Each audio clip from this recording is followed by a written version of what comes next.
Hello everyone, I'm George from Ireland. This video is on my English law channel and this is about public law. First of all, I'm going to ask what a constitution is. So obviously in legal terms, what a constitution is, not a robust constitution like your stomach or something. So a constitution is the laws concerning government, but many organizations have a constitution which sets out procedures for their governance and their principal objectives. Charities have them, for instance. The House of Lords in 2001 came up with the following definition of a constitution, saying that it is a set of rules, laws, and practices that create the basic institutions of the state and its component and related parts, and stipulate the powers of those institutions and the relationship between the different institutions and between those institutions and the individual. So there are a number of different definitions of what it is, but we can't always describe these things with microscopic accuracy, as Bagehot said. It's about the general system of governing the community. Some people think you need a constitution before you can have a government, but other constitutions can emerge in an evolutionary manner without being created in one precise moment or even consciously created. Thomas Paine, in his Rights of Man, said you need to have a constitution first of all, and it's only on that foundation that government can be built. Some people think that you have to have a document for it. The United Kingdom's got an uncodified constitution. Others even called an unwritten constitution. Famously, Vernon Bogdanor, professor at Oxford University of Politics, who taught David Cameron, said that when he was at school, there was a subject called British Constitution, which he chose not to take on the grounds that no such thing as the British Constitution existed. So it could be a document which is held as sacrosanct by many, as many Americans regard the United States Constitution. In the Republic of Ireland, we've got An Bunreacht na hÉireann since 1937, that's our constitution. Most other countries have a written constitution, and some countries even have a constitutional court. Former Soviet countries in particular tend to have a court which is there especially to deal with the constitution. Judges obviously play a role in the constitution, interpreting on matters of constitutional import, testing the constitutionality of certain decisions, most notably recently last September 2019 about the decision to prorogue Parliament. And their lordships in that ruling in the Supreme Court, they noted that the Queen's prerogative is really a constitutional abstraction. It's not her as an individual making the decision, which is an innovation. What if she didn't make the decision they expected her to make? Would it be deemed to be made anyway? And they unmade a decision, the Supreme Court, saying it didn't count because it had been made under false pretenses as she'd been misled. So there are other important distinctions when we discuss the codification of a constitution and consider its rigidity or flexibility. How easily can it be amended? So because the UK constitution is not codified, there are no clear procedures for changing it. Only 51% or bare majority in Parliament could change the constitution, whereas in the United States, for instance, they require 2/3 majority in both houses of Congress, something not accomplished since 1969.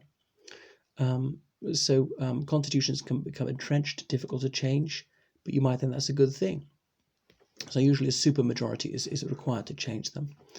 Obviously, we can have referenda, but they're not legally binding, as Remainers like to point out over the past few years. A referendum, remember, it comes from the Latin words refer eundem.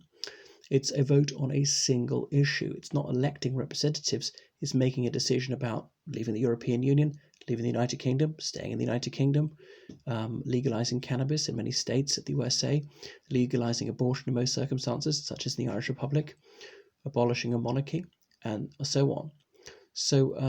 Referenda are examples of direct democracy. Referenda, you could say referendums for plural, both are acceptable. If we say plebiscite, that means it is legally binding. However, referendum is used loosely. In some countries, even they say referendum, it is legally binding, such as in the Republic of Ireland. The There's another curious question in the Irish Republic. Supposing the Oireachtas, that's our parliament, had not given effect to the decision made by the masses, well, what? So the purpose of the referendum would have been defeated, and the people would not have got what they wanted. Is that undemocratic? Anyway, that's outside the UK. What does the Constitution actually do? So the Constitution is there to describe the political setup and how it's supposed to function. So in 1789, the French began to have their written constitution, ending, despotism or the absolute monarchy. The United States didn't have its constitution until 1788, several years after independence, quite a long time after the revolution had begun. India became independent in 1947, and only 2 years later had their constitution. Pakistan didn't have one until 9 years after their independence. After the Second World War, the Federal Republic of Germany was established, and in 1948, they promulgated their constitution. The shortest article in their constitution says the death penalty is abolished. It's only 4 words in German. Well, the Italian constitution after the Second World War, it's got the words Italia repudia la guerra. So Italy repudiates war. But they still have an army and they still have fought overseas. Is that unconstitutional? Anyway, so the UK doesn't have a codified constitution, and the defenders of the current situation in the United Kingdom claim that it allows it adaptability, and this is a desirable thing, but we're just not clear what it is. So there are other things to think about. That whatever kind of constitution you have, I'm trying to block out the light because it's sort of blinding people. It is there to perform the same function. That's to say, we have to have limitations on the power of people. Illimited power can lead to the abuse of power. It's like Lord Acton said, that power tends to corrupt, and absolute power tends to corrupt absolutely. Often misquoted as power corrupts. So constitutions, they allow us to have a basis for the exercise of political power. So you can have various definitions of a constitution. It could be the framework of rules about government and how it works. So that's what a constitution is, saying where sovereignty resides in the masses usually, whether there's to be some sort of religious authority, likewise in theocratic states such as Iran or Pakistan. So we could look into where the UK constitution comes from. The United Kingdom has got many documents which go up to make it up, but then there's no act actually saying what these are. I think there ought to be a UK Constitution Act saying Magna Carta is part of it, for instance, although only 3 of Magna Carta's 63 clauses are still on the statute book. So anyway, uncodified, unwritten, whatever you want to say. There's also constitutional law we could look at, which I think is an absolutely scintillating subject. Not everybody else would find it so engrossing. Got to look through my notes. So there are various legal sources of the Constitution. These acts of Parliament, we often call them statutes, various court decisions. So this is case law, and I cited an example earlier. The crown prerogative or royal prerogative, same thing. Prerogative being something that's both a right and a duty, but this is exercised on behalf of the sovereign by the Prime Minister. So European Union law, obviously the United Kingdom is no longer part of the European Union, but the default setting is that all those laws still operate unless they're specifically repealed. And the UK Supreme Court and other lower British courts will be led by the jurisprudence of the European Court of Justice, because the UK was part of the EU and EEC, its precursor, for decades, and also the European Court of Human Rights, which is not an EU court, and the UK is still signed up to the European Convention on Human Rights, although Parliament is proposing to pass some sort of new act which would limit the applicability of the ECHR. International law as well. There are various constitutional conventions, but a convention is just that. A convention is not a law. So you could break a convention and there would be no repercussions. So there are parliamentary customs, there are standing orders, there are resolutions, there are decisions by the Speaker, and so on. Since the early 17th century, not been allowed to resign from Parliament.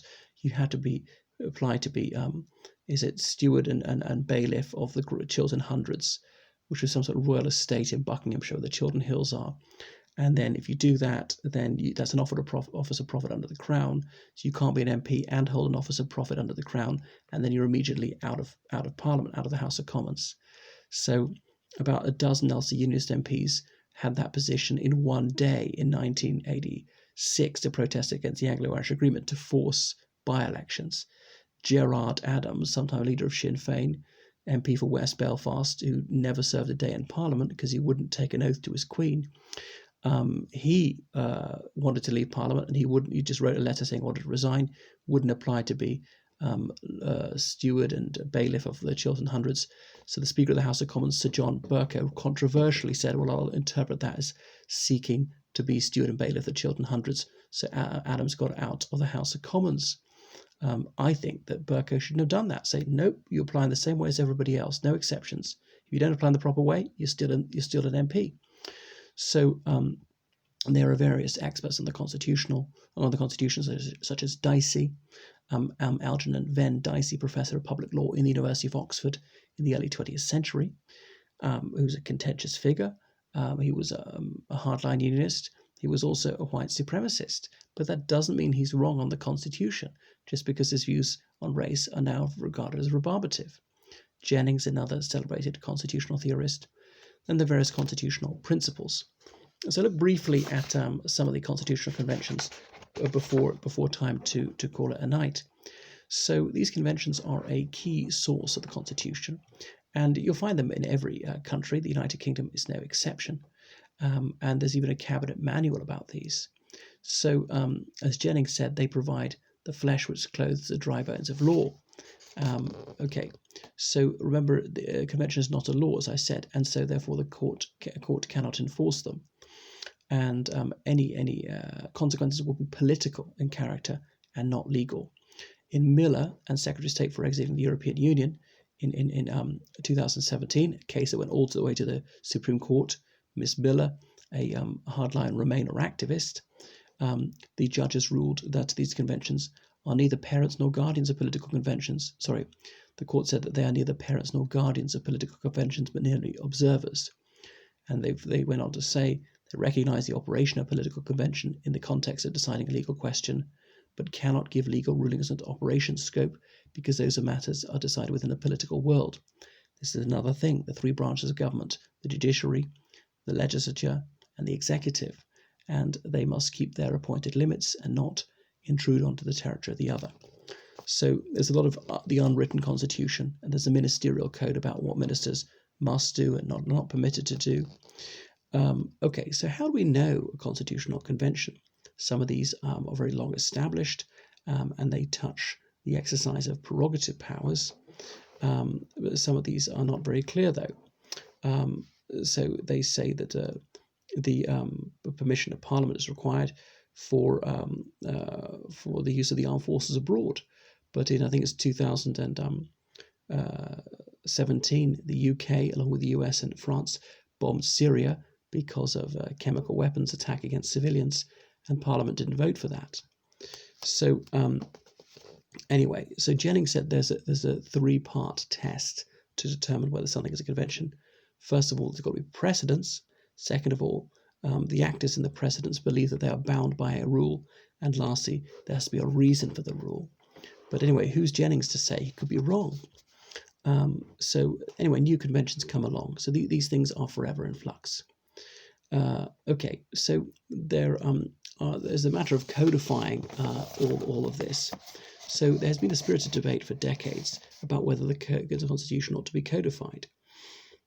So you're often asked to think about what would be the merits and demerits of codifying the Constitution. Obviously, you could provide crystallization if it were codified, but it could make it too hidebound if it was. Perhaps these things could not be accurately described, and then there will be squabbles over the exegesis of the said document. There are many issues to be resolved, and it's a very ideological question.